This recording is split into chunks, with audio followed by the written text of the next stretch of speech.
पूरे देश में लोकसभा चुनाव की लहर खत्म हो गई और नरेंद्र मोदी तीसरी बार प्रधानमंत्री भी बन गए और इसी के साथ अब सबकी नजरें विधानसभा चुनाव पर आ गई है और सभी राजनीतिक पार्टियां विधानसभा की तैयारी में लग चुकी है क्योंकि इस बार के लोकसभा चुनाव में विधायक सांसद के रेस में थे। 12 विधायक चुनावी मैदान में थे। इन 12 विधायकों में से अब 4 विधायक सांसद बन गए हैं। इसी कड़ी में लोकसभा चुनाव के परिणाम से विधानसभा चुनाव पर क्या असर पड़ेगा, लोग जानना चाहते हैं। तो इसी कड़ी में आज हम बात करने वाले हैं झारखंड राज्य की।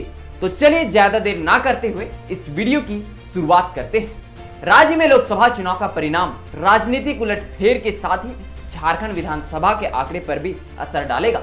चुनाव में 4 विधायकों ने जीत हासिल की है। इसमें झारखंड मुक्ति मोर्चा के 2, भाजपा के 2 विधायक शामिल हैं। इन विधायकों के चुनाव जीतने से भाजपा झामुमो की सीटों की संख्या घट जाएगी।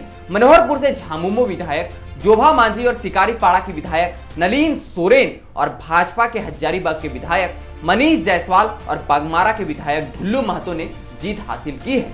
ऐसे में विधानसभा की 4 सीटें मनोहरपुर, सिकारीपाड़ा, हजारीबाग और बागमारा खाली हो गई है। इन सीटों पर उपचुनाव भी नहीं हो सकता है क्योंकि विधानसभा की अवधि समाप्त होने में लगभग 6 महीने ही बचे हैं। विधानसभा में भाजपा के विधायकों की संख्या बाबूलाल मरांडी को छोड़कर 25 है, यह अब 23 रह जाएगी। इसी प्रकार जेएमएम के विधायकों की संख्या में भी 2 की कमी होगी। कल्पना सोरेन की जीत का असर विधानसभा की अंकगणित पर नहीं पड़ेगा क्योंकि जिस गांडे सीट से वह निर्वाचित हुई है वह पहले भी जेएमएम के खाते की सीट थी। ऐसे में देखें तो जेएमएम के सदस्यों की विधानसभा में संख्या 28 होगी। वहीं लोकसभा चुनाव के ठीक पहले मांडू विधायक जेपी पटेल भाजपा छोड़ कांग्रेस में शामिल हो गए। प्रदेश भाजपा ने इसकी शिकायत विधानसभा अध्यक्ष से की है। उनके विरुद्ध दल बदल की शिकायत है जिसे स्पीकर ने स्वीकार कर लिया है। दल बदल कानून के तहत उनके विरुद्ध स्पीकर न्यायाधिकरण में सुनवाई होगी। उधर भाजपा में शामिल होने के बाद जामा की झामुमो विधायक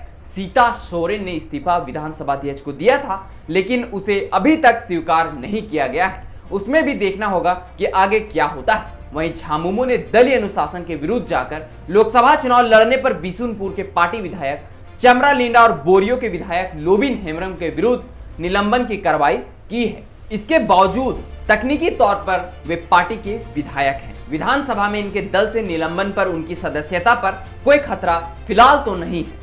इसी के साथ झारखंड की धरती से भारतीय जनता पार्टी को बड़ा झटका लगता हुआ दिखाई दे रहा है। पार्टी को यहां 3 सीटों पर नुकसान होने जा रहा है। वहीं दूसरी ओर गांडे चुनाव में पूर्व मुख्यमंत्री हेमंत सोरेन की पत्नी कल्पना सोरेन ने बेहतर प्रदर्शन किया है। ऐसे में प्रदेश में भाजपा के लिए इस लोकसभा चुनाव ने भविष्य की पटकथा भी लिख दी है।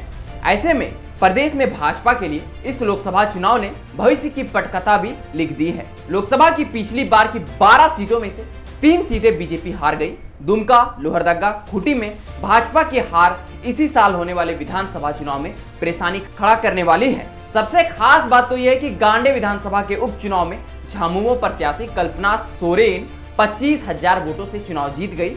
वहीं भाजपा कल्पना सोरेन के सामने कोई चुनौती खड़ी नहीं कर सकी। हालांकि पलामू में भाजपा प्रत्याशी बीडी राम और चतरा में कालीचरण सिंह की जीत से वहां विधानसभा चुनाव में मदद मिलने की उम्मीदें हैं। साल 2019 में हुए विधानसभा उपचुनाव में भाजपा को कुल्हान और संथाल क्षेत्र में निराशा हाथ लगी थी। बाबूलाल मरांडी के भाजपा में शामिल होने और प्रदेश अध्यक्ष बनने के बाद पार्टी को आदिवासी बहुल क्षेत्र में बढ़त मिलने की उम्मीद थी, लेकिन लोकसभा चुनाव परिणाम ने पार्टी को निराश कर दिया है। अगर झामुमो और कांग्रेस गठबंधन में रहकर इसी तरह से विधानसभा का चुनाव लड़ता है तो भाजपा शायद उनके किले को नहीं तोड़ पाएगा। पार्टी ने इस बार अपने 2 विधायक मनीष जायसवाल और ढुल्लू महतो को टिकट दिया था जो जीत गए हैं। इन दोनों सीटों पर भी नए उम्मीदवार तलाशने की चुनौती पार्टी के समझ होगी जिससे इन सीटों पर भी विपक्ष के लिए चुनाव जीतना आसान होगा। तो इस विधानसभा चुनाव में भाजपा को कई चुनौतियों का सामना करना पड़ सकता है और शायद लोकसभा चुनाव के भांति विधानसभा चुनाव भी भाजपा अपनी और भी सीटें गंवा सकती है। आने वाले समय में देखना होगा कि बाबूलाल मरांडी इस पहेली को कितना सुलझा पाए हैं या उसी पहेली में उलझ कर रह जाते हैं। लेकिन इतना तो तय है कि इस बार के विधानसभा चुनाव में बीजेपी को दुगनी ताकत लगानी होगी। तो बस आज के लिए इतना ही और अगर यह वीडियो आपको इन्फॉर्मेटिव लगे तो अपने दोस्तों के साथ शेयर जरूर करें। तो चलिए मिलते हैं अगले इसी प्रकार के कुछ और वीडियो के साथ। तब तक के लिए आप सबको झारखंडी जोहार।